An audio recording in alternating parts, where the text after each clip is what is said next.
The Taliban have claimed throughout the world that Afghan people and our culture doesn't want education. The one thing, the way we challenge it is simply by opening schools in communities that are rural.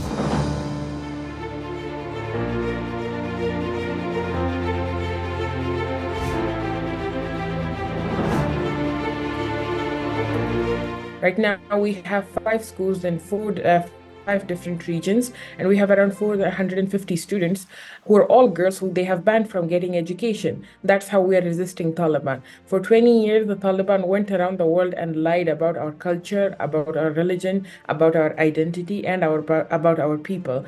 So right now, right when they are ruling Afghanistan, we're challenging them by opening schools, by making sure that women are teaching, girls are learning, even if they don't allow it.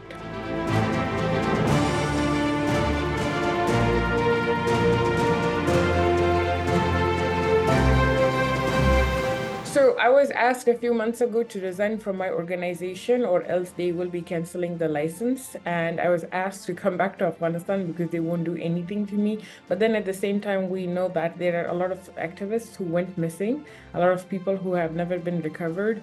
Even now, when I was talking to you, I opened an email where we are being threatened by the Ministry of Economy that our license will be canceled if we don't show up. But then at the same time, we have done everything. We have filed all our taxes and everything.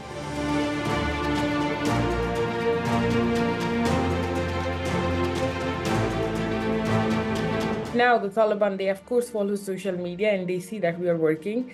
Because I'm out of the country and they cannot do anything, what they're doing right now is reaching out to people who are updating the license and everything, and they keep on telling them that I should come back to the country or I should resign on a video. Have you ever heard someone do resignation on a video? They expect me to do a resignation on video so that they could post it everywhere. So right now, that's what they are doing. And they have pressurized one of the banks that we used to work with into closing our bank accounts and everything.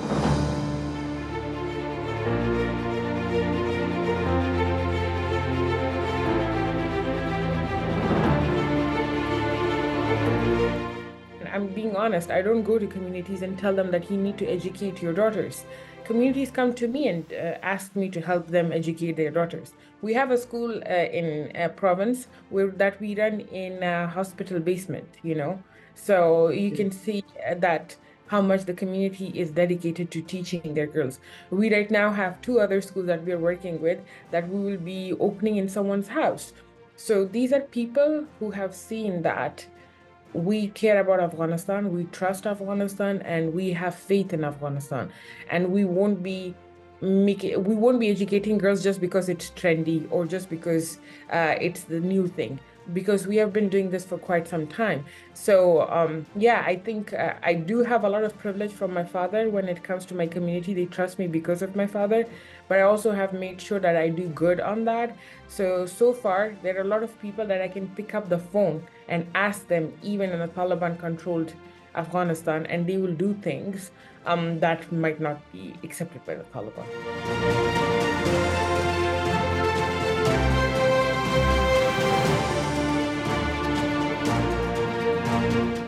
2 years ago, when the first Taliban started the decree, we were working within the city of Kandahar, and I remember a girl went missing, and we were very worried about her. And it was not our girl; it was a girl from another program that we knew of. But it was very sad, because one thing in Afghanistan is that if a young girl or a young kid goes missing, it becomes a problem of honor, right? And that also ends up in not only affecting that girl. So because she went missing, all her cousins, all her friends, all people around her will also be stopped from going to that place because they go missing, right? So it doesn't affect one person. Since then, we learned that the best thing we could do is avoid it altogether. There are people who have been discovered, the teachers have went missing, they have been tortured, and most of the time their places have been closed down. For us, the reason we avoid this, and that's why we keep moving within the communities, we don't stick to one space. So all these girls who are learning in their communities, it's basically sponsored and everything by us. but the community is the one leading it. So it's basically that we do give them trainings and everything, but at the same time, there is no learn poster, no learn sponsorship on the boards or anything that will connect them with us. So we make sure that their safety is a priority.